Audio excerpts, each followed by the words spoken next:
Hey guys, welcome to another video from Historic Militaria. Today we're going to be looking at a pretty interesting broom handle. And this one is going to be one of the very, very earliest of the large ring hammer series. Obviously it's called large ring hammer because of the giant ring in the hammer. This is actually essentially a Conehammer gun.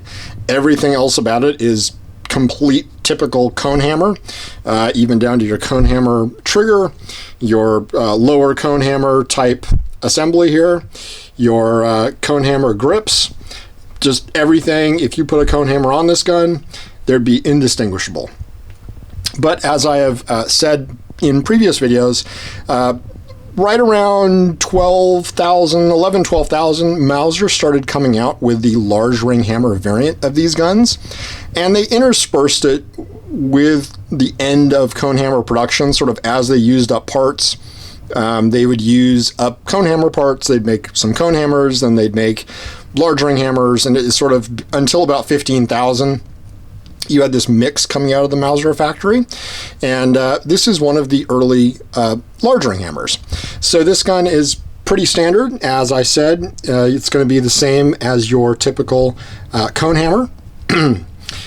You've got your large milling on the back here.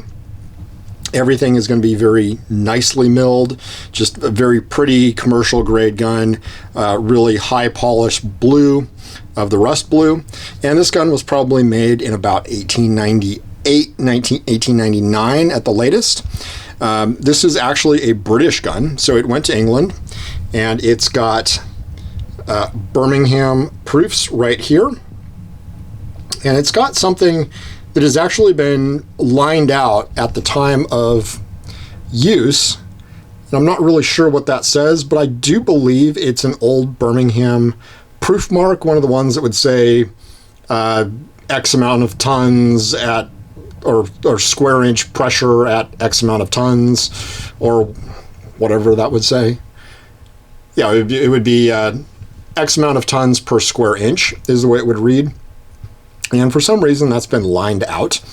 And then you've got your other Birmingham proof on the back right there. So this gun is a British gun, and in case there was any doubt about it, if you look at the rear sight, the rear sight is going to be marked Westley Richards. So that was the retailer who actually sold this gun, and it's got a 500 meter rear sight, which is not typical of these guns, but a fair amount of Conehammers and early large ring hammers did have a 500 meter rear sight. And Westley Richards just put their name on the rear cursor here, so you knew that's who you bought it from. Sort of a little advertising gimmick, which is kind of cool. I'm sure they never thought the collector market would be interested in things like that, but here we are. These guns were also typical in that they used the long extractor and also your fire blued small parts. This one's got a little bit of faded fire blue, but still some nice vivid fire blue right here on the firing pin plate.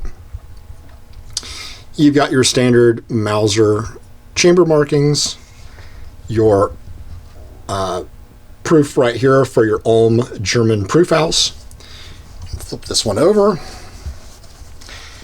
As is typical with these, no serial number on any of the flats here that you will typically see in later guns. Just your Crown U proof.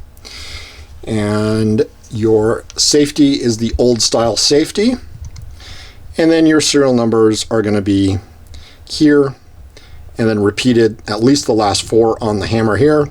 And if you cock this, it's also going to be on the bolt right where the hammer is going to rest.